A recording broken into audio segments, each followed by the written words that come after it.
नमस्कार, आप देख रहे हैं खबर प्याली और मैं हूं आपके साथ श्रुति। फेसबुक, व्हाट्सएप, इंस्टाग्राम के दौर में गारंटी की कोई उम्मीद नहीं है। आप चैट करिए, वीडियो शेयर करिए, डाटा शेयर करिए, पर उस डाटा को कोई देख नहीं रहा। इसकी कोई श्योरिटी नहीं है। मेरा अकाउंट हैक हो गया वाली बातें तो आपने भी सुनी होगी, पर सवाल यह है कि आखिर कौन आपके अकाउंट पर नजरें गड़ाए हुए है, कैसे आपके डेटा में सेंध लग रही है, तकनीक के दौर में कौन इसे अपने फायदे के लिए इस्तेमाल कर रहा है, इसको रोकने के क्या तरीके हैं और दुनिया में साइबर हैकिंग शामिल हो गया है, ये सब हम आपको बताने जा रहे हैं। हाल ही में कुछ ऐसी घटनाएं सामने आई हैं जिसने दुनिया भर में साइबर हमलों को लेकर एक नई बहस को शुरू कर दिया है। कोरोना काल में चीन पर ऑस्ट्रेलिया की राष्ट्रीय एजेंसियों की साइट पर साइबर हमले के आरोप लगे थे, तो अमेरिका के हथियारों के जखीरे को नियंत्रित करने वाली एजेंसी ने भी ऐसे ही आरोप लगाए। सच्चाई ये है कि मौजूदा दौर में किसी के पर्सनल अकाउंट से लेकर संवेदनशील जानकारी रखने वाली साइट पर हमला किया जा रहा है, जिसमें दुनिया के कई बड़े देशों के शामिल होने के सबूत भी मिले हैं। तो आज हम साइबर हमलों की पूरी पड़ताल करेंगे। बीते 13 दिसंबर को अमेरिका के खजाना एवं वाणिज्य विभाग पर साइबर हमले की जानकारी सामने आई थी। अधिकारियों का कहना था कि लगभग 1 महीने से यह साइबर हमला जारी था, जिसका पता रविवार को लग सका। इतना ही नहीं, कोरोना वैक्सीन बनाने वाली अमेरिकी कंपनी फाइजर इंक का कहना है कि उसने अपने कोविड-19 वैक्सीन के बारे में यूरोप की एजेंसी को कुछ दस्तावेज सौंपे थे, लेकिन एजेंसी पर साइबर हमला हो गया।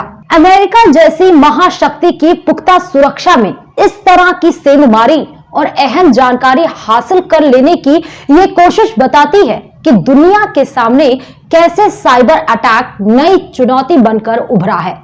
बात भारत की करें तो इंडियन साइबर सिक्योरिटी रिसर्च और सॉफ्टवेयर फर्म क्विक हील की रिपोर्ट में कहा गया है कि इन हमलों से देश के चारों महानगर सबसे ज्यादा प्रभावित हुए हैं। इसमें देश की वित्तीय राजधानी कही जाने वाली मुंबई पहले स्थान पर है, उसके बाद दिल्ली, बेंगलुरु और कोलकाता का स्थान है। पिछले महीने भारत के सबसे लोकप्रिय ऑनलाइन ग्रोसरी स्टोर में से एक बिग बास्केट ने पाया कि उसके 2 करोड़ से अधिक उपयोगकर्ताओं का डाटा हैक कर दिया गया है और इसे $40,000 से अधिक की धनराशि के साथ डार्क वेब पर बिक्री के लिए डाल दिया गया।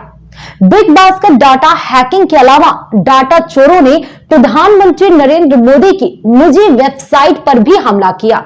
यही नहीं, इन डाटा चोरों ने इनसे संबंधित निजी जानकारी को डार्क वेब पर भी जारी किया। 2019 में जब आतंकवाद से ग्रस्त जम्मू और कश्मीर राज्य को 2 केंद्र शासित प्रदेशों में पुनर्गठित किया गया था और अनुच्छेद 370 और 35A को निरस्त कर दिया गया था, तब भारत पर 4 लाख बार साइबर हमले किए गए थे, जिसमें पाकिस्तान के हाथ होने की बात सामने आई थी। कोरोना काल में चीन पर कोरोना पर रिसर्च चुराने के लिए दुनिया के कई देशों ने आरोप लगाया था। आरोप था कि चीन कई देशों की साइबर जासूसी कर रहा है। इंटरनेट के बढ़ते इस्तेमाल ने हैकर्स और वर्चुअल अटैकर्स के लिए यूजर्स पर साइबर अटैक करने का काम आसान कर दिया है। भारत के पास दूसरा सबसे बड़ा इंटरनेट यूजर बेस है, जो डाटा और यूजर्स की संख्या के मामले में तेजी से आगे बढ़ रहा है। ऐसे में यह जानना जरूरी है कि कैसे साइबर हमले हो रहे हैं, कौन निशाने पर है और कैसे इससे फायदा उठाया जा रहा है। तो सबसे पहले आपको बताते हैं कि साइबर अटैक क्या है, क्या होता है आखिर साइबर अटैक और क्यों इससे पूरी दुनिया परेशान है। डिजिटल दुनिया में एक नेटवर्क तक पहुंच हासिल करने के लिए साइबर हमले किए जाते हैं। किसी सिस्टम का एक्सेस और डेटा पर कंट्रोल कर पाने के लिए हैकर्स गैर कानूनी तौर तरीकों का इस्तेमाल करते हैं। ये हमलावर एक कमजोर सिस्टम पर हमला करने और उस पर कंट्रोल पाने के लिए मैलिशियस कोड के कॉम्बिनेशन का इस्तेमाल करते हैं। साइबर सिक्योरिटी अटैक कई तरह के होते हैं। इसमें malware, phishing attack, denial of service यानी कि DOS, man in the middle शामिल है। फिशिंग हैकर से इस्तेमाल किया जाने वाला ऑनलाइन अटैक का सबसे आम तरीका है।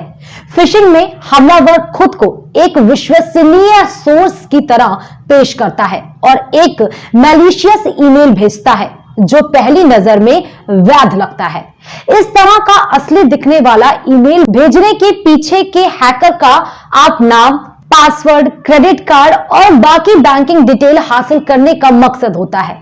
मान लें कि हैकर इंस्टाग्राम के तरफ से होने का दिखावा करता है और पासवर्ड एक्सपायरी मेल भेजता है जिसके लिए आपको एक फर्जी लिंक दिया जाता है। जैसे ही आप उस लिंक पर जाते हैं आपकी डिटेल हासिल कर ली जाती है। स्मैशिंग फिशिंग अटैक करने का एक ऐसा तरीका है जो कि आमतौर पर एक एसएमएस के जरिए से किया जाता है।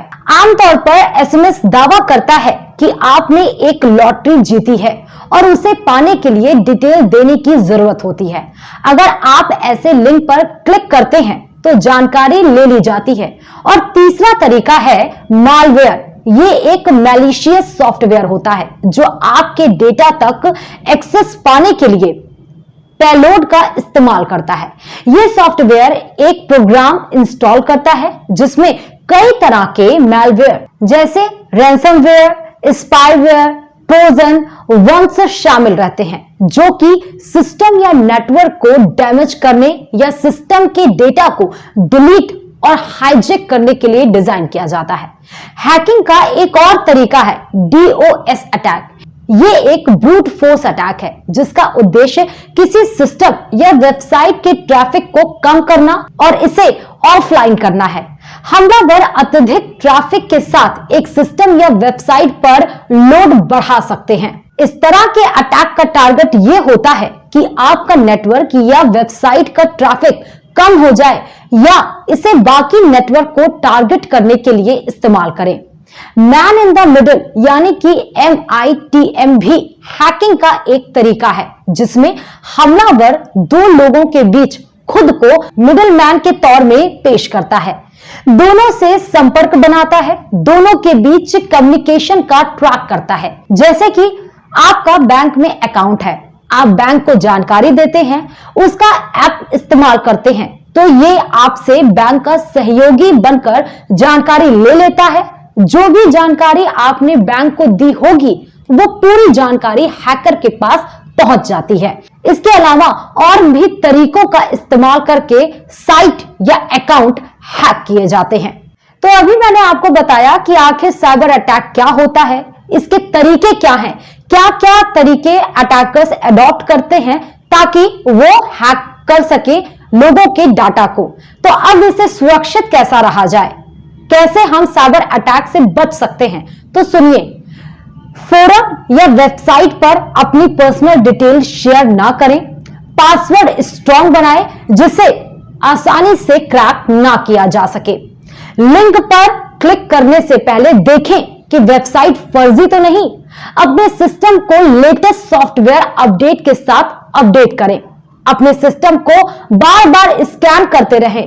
स्पैम मैसेजेस और ईमेल को ना खोलें और ना ही जवाब दें। ओपन वाईफाई के इस्तेमाल से बचें। तो ये सब हैं तौर तरीके कि आप साइबर अटैक से बच सकते हैं। फिलहाल खबर प्याली में इतना ही, और खबरों के साथ हम हाजिर होंगे। तब तक के लिए दीजिए इजाजत। नमस्कार।